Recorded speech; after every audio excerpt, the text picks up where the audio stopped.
Segunda carta aos Coríntios, capítulo 6.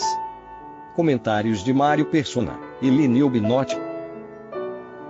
O versículo 1, primeiro versículo, diz: E nós, cooperando também com ele, vos exortamos a que não recebais a graça de Deus em vão.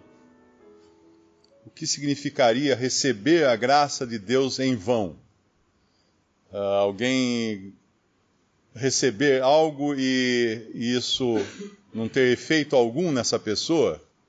Eu não creio que seja isso. Na realidade, aquele que recebe a graça de Deus, ela vai operar algo nessa pessoa.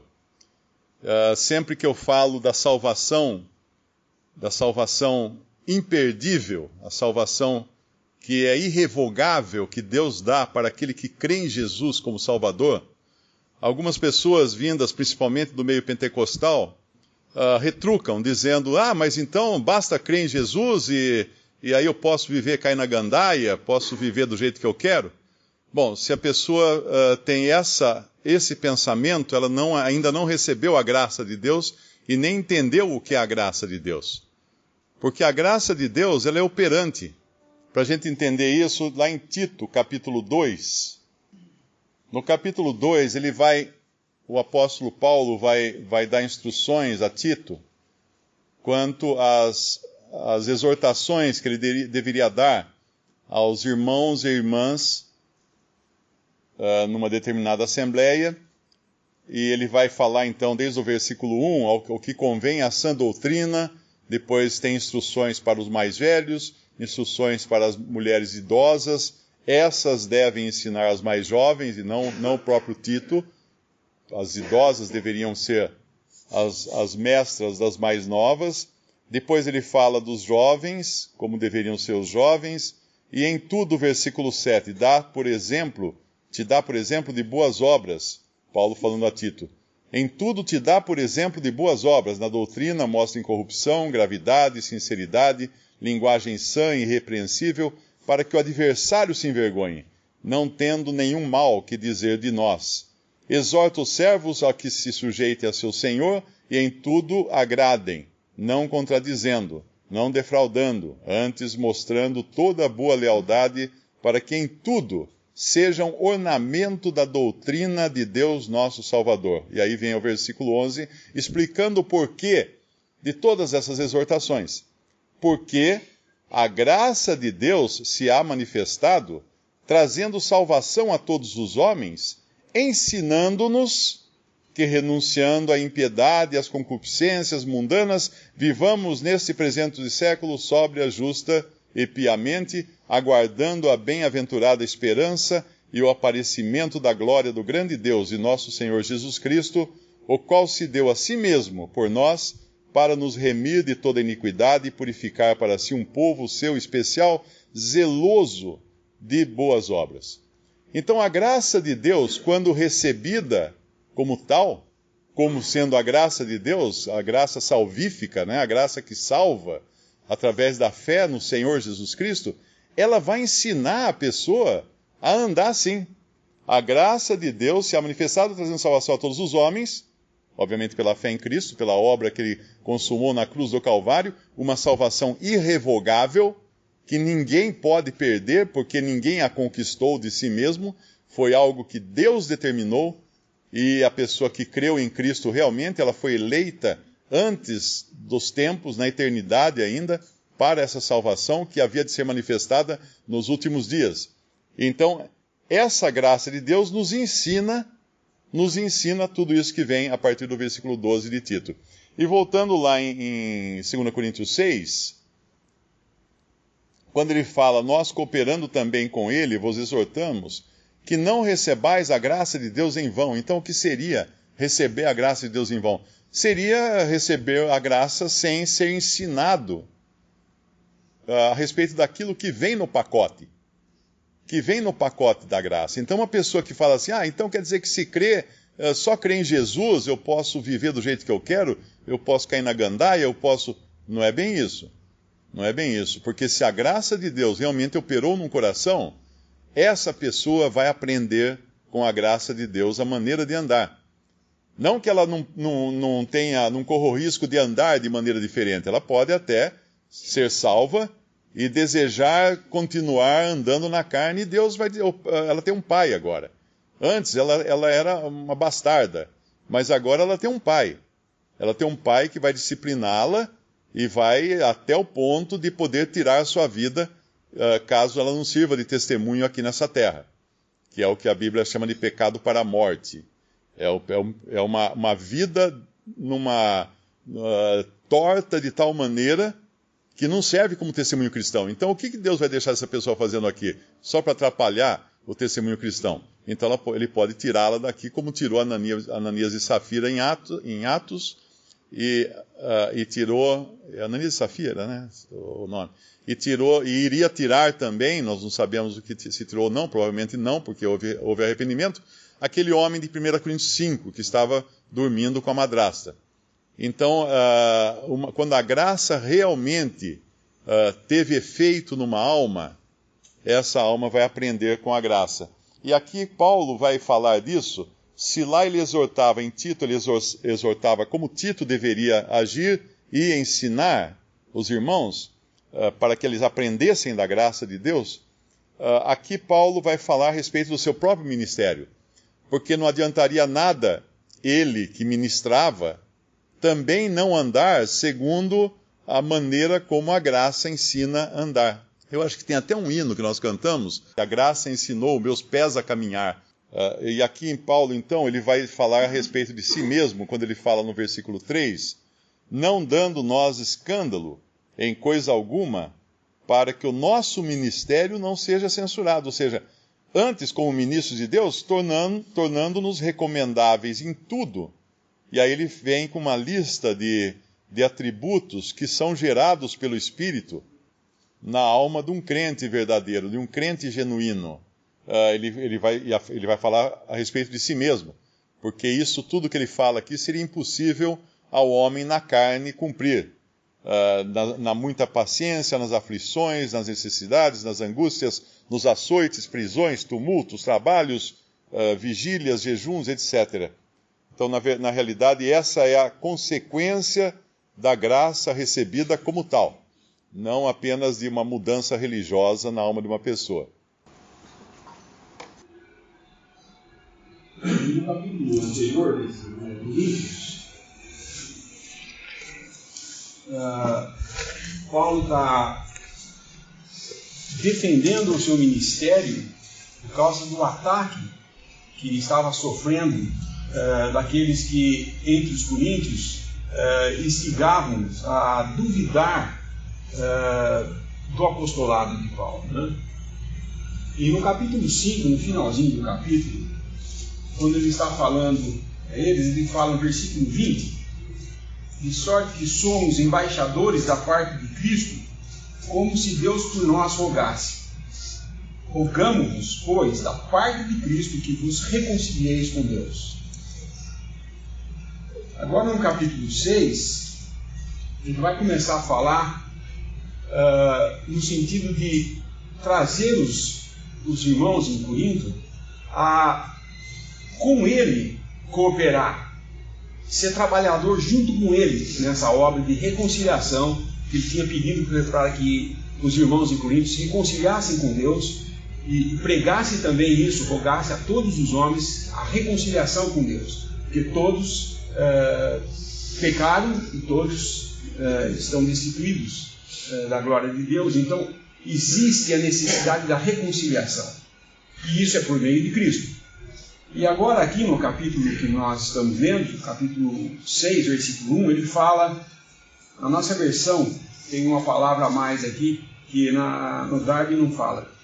E nós, cooperadores também, não é com ele.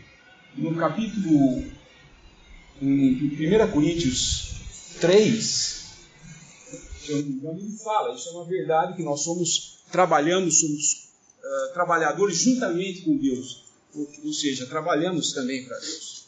Mas aqui o alvo não é esse. Aqui o alvo é dizer que cada um dos cristãos em Corinto também tinha que participar com Paulo, trabalhando junto com ele pelo Evangelho.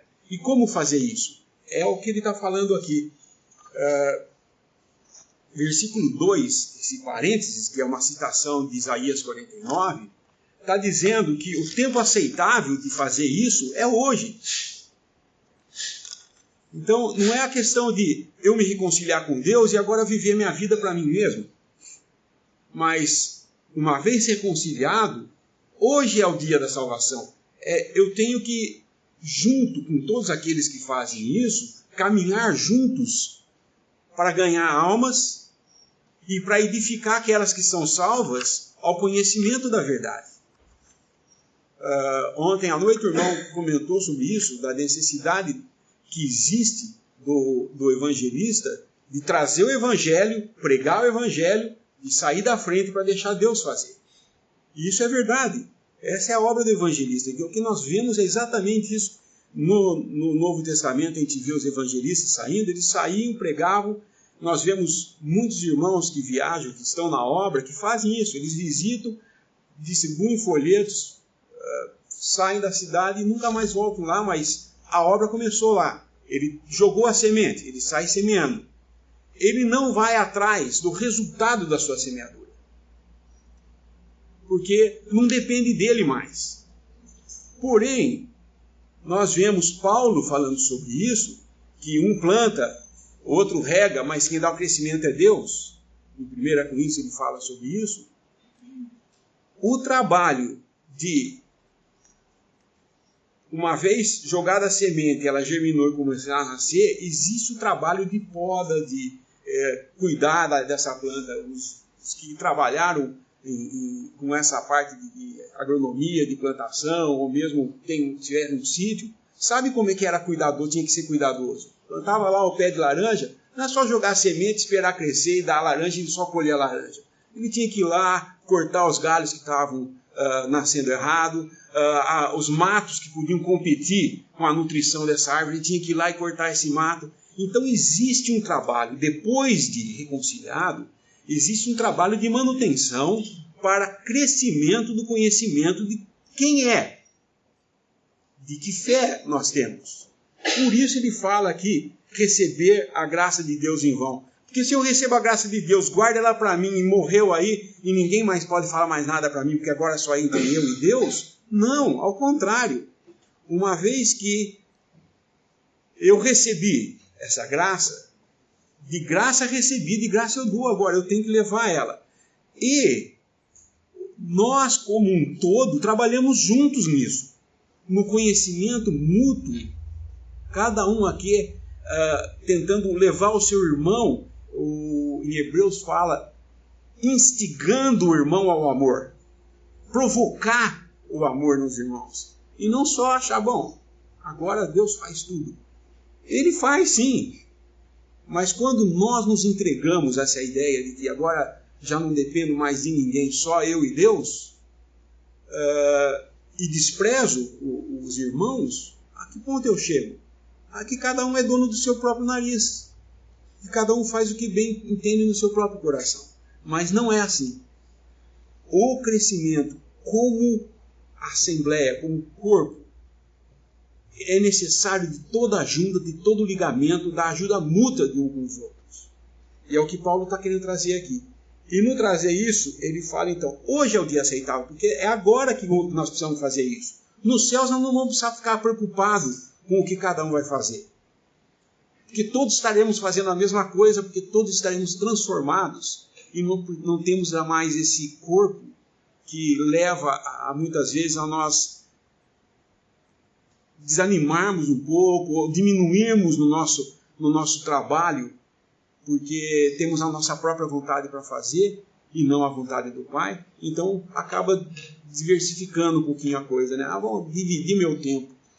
Um pouquinho para o Senhor, um pouquinho para a minha vontade, um pouquinho para meus prazeres, um pouquinho para a dedicação, para que todo mundo veja e tenha algum louvor dessa parte. Não, não é isso. O que ele está dizendo é agora que nós temos que fazer isso e fazer juntos. É aí que ele começa, do versículo 3 até o versículo 10, ele vai falar 28 coisas. Dentre elas, 9 são coisas fora do nosso corpo que nos vai trazer um bom trabalho para o Senhor, coisas que temos que tomar cuidado, e assim por diante. Depois a gente vai ver um por um isso daí. Mas o importante é que nós vemos o que Paulo está tentando fazer, é falar para os coríntios que nós temos que ser trabalhadores, cooperadores juntos, e não contra. Essa é a obra mestra de Satanás. Parece que quando o irmão sai fazendo uma coisa, o inimigo já lança conflitos para impedir dessa coisa acontecer. E a gente falha muito nisso, eu confesso quantas vezes nós falhamos nisso. Ao invés de pensar que o Senhor vai usar todos e que cada um é importante como parte desse todo, para que desestimular quando tem alguma coisa boa? Quero dizer com isso que também cabe, não é porque nós devemos só estimular, que não vão fazer olho grosso para coisas que estão erradas. Nós temos que corrigir uns aos outros. Eu constantemente preciso de alguém falando para mim, não faça assim, não faz isso, não fale desse jeito, porque nós podemos ofender os irmãos. Nós podemos ofender e, fazendo isso, nós vamos trazer para a obra do Senhor a censura dos de fora. É o versículo 3. Não dando nós escândalo em coisa alguma para que o nosso ministério não seja censurado. O que Paulo está dizendo aqui é o nosso ministério, não é o dele e dos apóstolos, mas o ministério de cada um, o trabalho de cada um. E é importante, não é só o meu comportar aqui na Assembleia, quando eu piso aqui dentro, eu sou um Lineu. E quando eu estou lá fora, eu sou completamente diferente. Eu sou eu do jeito que eu quero ser. Aqui eu sou o que os irmãos querem que eu seja. Nós não podemos ser duas pessoas numa só. Uma aqui e outra lá fora. Nós somos membros de um corpo agora, e esse corpo não existe só aqui quando chegamos. Ele é o corpo místico de Cristo, do qual fazemos parte, no nosso trabalho. Aonde quer que estejamos, nós somos membros desse corpo. E aquilo que fazemos pode refletir no ministério de todos. Então, para que ele não seja censurado, é necessário que sigamos juntos, como cooperadores juntamente. Ou seja, nós todos juntos andando como cooperadores. Versículo 4. Antes, como ministro de Deus. A palavra ministro aqui, infelizmente, ela é usada na cristandade professa como um cargo e título, muitas vezes. Ele é o ministro tal. Entendeu? Como se fosse o doutor, ele é doutor tal, fulano de tal, o engenheiro fulano de tal, o ministro. Quando atendo pacientes, tem que sempre ter na ficha do paciente a profissão. E vira e mexe aparece lá, pastor, ministro. E eu rio quando eu vejo, não falo para o paciente, mas eu dou uma risada para você. Mal ele sabe que isso não é, ser ministro ou ser pastor, isso não é profissão. O ministro aqui não é o caso de ser aquele que domina sobre todos ou aquele que toma conta. Não, esse ministro aqui é o ministério de cada um. O irmão que pega da vassoura e varre do chão, ele está ministrando essas coisas para o bem de todos. Aquele que cuida, visita um irmão que está fraco, ou tenta ajudar um que está doente, ele está fazendo o seu ministério. O que é o ministério? É serviço de Deus. Assim, não é que existe um clero que é o ministro e os leigos que são aqueles que recebem do ministro alguma coisa. Cada um é ministro no sentido de que tem alguma coisa a fazer para Deus. E esse ministério, como ministro de Deus, tornando-nos recomendáveis em tudo, na muita paciência. E agora ele começa a falar no versículo 4 e 5, as coisas que externamente podem influir no nosso ministério. Há muita paciência nas aflições, nas necessidades, nas angústias, nos açoites, nas prisões, nos tumultos, nos trabalhos, nas vigílias, nos jejuns. 9 coisas que externamente podem influenciar no nosso ministério. Nos versículos 6 e 7 são os princípios morais que afetam o ministério também, ou que influenciam positiva ou negativamente. Na pureza, na ciência, na longanimidade, na benignidade, no Espírito Santo, no amor não fingido, na palavra da verdade, no poder de Deus, pelas armas da justiça, à direita e à esquerda. São 10 da lista dos 28. Um detalhe para esse último, que é as armas da justiça, à direita e à esquerda. Eu, quando li esse versículo, logo me converti, eu nunca consegui entender o que significava as armas da justiça, à direita e à esquerda. Mas nós temos que nos remeter ao tempo e pensar o que era naquele tempo. Uma pessoa com armas, ele tinha 2 mãos para usar essas armas. Se nós lembrarmos dos filmes, sempre existia numa mão um escudo, na outra mão uma espada. Uma de ataque e outra de defesa. Então, um lutador, ele não só atacava, ele tinha que se defender também. Então, a de direita é onde ficava a espada, se ele fosse destro. Segurava a espada e com ela ele atacava. E na esquerda, o escudo, para defender dos ataques do seu inimigo. Nós somos assim hoje, no sentido de que, enquanto ministramos, sofremos ataque e temos que nos defender deles com as coisas da esquerda. Aí. Atacamos o inimigo quando ele vem como um lobo, ou internamente quando ele vem em forma de um falso irmão. Nós podemos, com a palavra de Deus, e essas armas aqui é sempre a palavra de Deus, que ela pode ser usada tanto para ataque do inimigo como para defesa do cristão. Isso nós vemos isso tendo sido usado de uma maneira poderosíssima pelo perfeito homem na terra, o Senhor Jesus. Ele foi atacado por Satanás com a palavra. Com a palavra ele se defendeu e ao mesmo tempo atacou Satanás. De modo que nas 3 tentativas, pela concupiscência dos olhos, pela concupiscência da carne e pela soberba da vida, ele não foi vencido. Os ataques de Satanás são sempre baseados nessas 3 coisas. Foi assim no Éden, foi assim na tentação com Cristo, e é assim no dia a dia de cada cristão. Essas 3 coisas nos atacam. Concupiscência dos olhos, concupiscência da carne, soberba da vida. E foi assim quando Satanás, após 40 dias que o Senhor estava no deserto em jejum, ele veio e oferece coisas para ele, usando a palavra de Deus. Está escrito, aos anjos dará as ordens, e ele fala, mas também está escrito, se defendendo e atacando.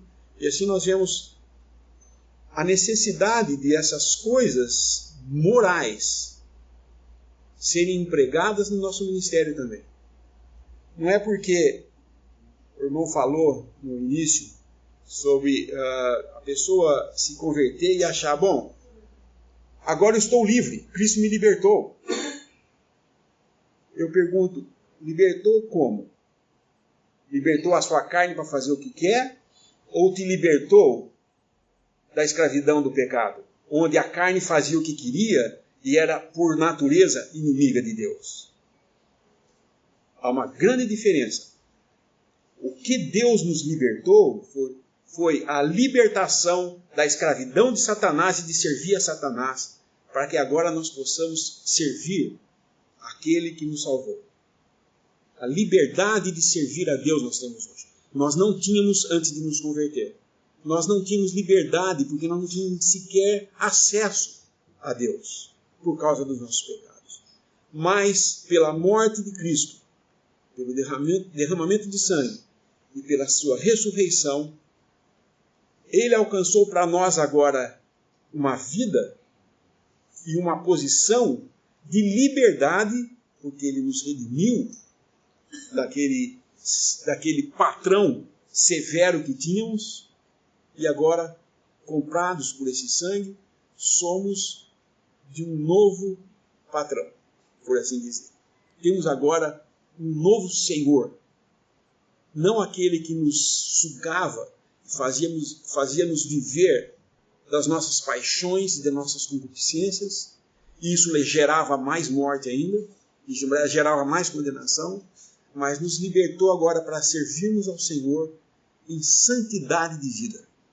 Isso não é libertação para fazermos a vida do jeito que queremos ter, mas para termos em santidade de vida, servir ao Senhor e não trazer, como aqui diz, censura ao nosso ministério.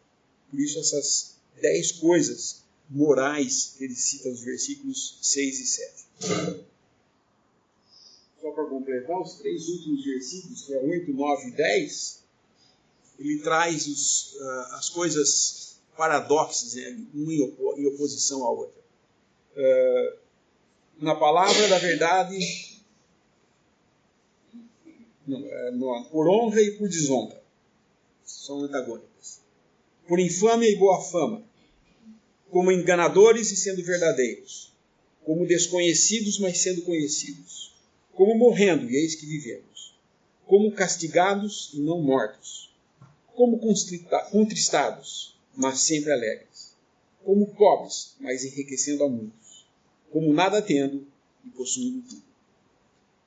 Essas são as características, os paradoxos na vida do cristão.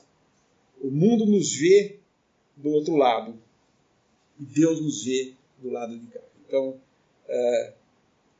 por honra ou por desonra, são os 2 aspectos, como um nos vê e como Deus nos vê. Para completar esse pensamento, Paulo, exortando os irmãos a trabalharem juntos, não receberem a graça de Deus em vão, os versículos 11 e 12 falam disso. Ó Coríntios, a nossa, agora ele está falando nós, no sentido dos apóstolos, né? A nossa boca está aberta para vós, o nosso coração está dilatado. Então, ele tinha o amor por eles e exortava-os. E ele fala, não estáis estreitados em nós, mas estáis estreitados nos vossos próprios afetos. Os afetos deles estavam sendo perturbados por esses inimigos de Paulo, que incitavam os coríntios a não aceitar o ministério de Paulo. Mas ele fala, nosso coração está dilatado, nossa boca aberta para vocês. Não é que vocês estão oprimidos por nós, estreitados em nós, mas estão oprimidos nos seus próprios afetos. Dilatai-vos. No versículo 13. Ora, em recompensa disso, falo como a filhos, dilatai-vos também vós.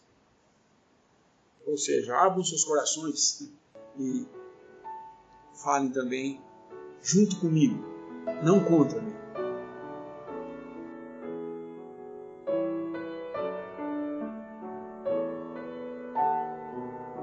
Visite Respondi.com.br.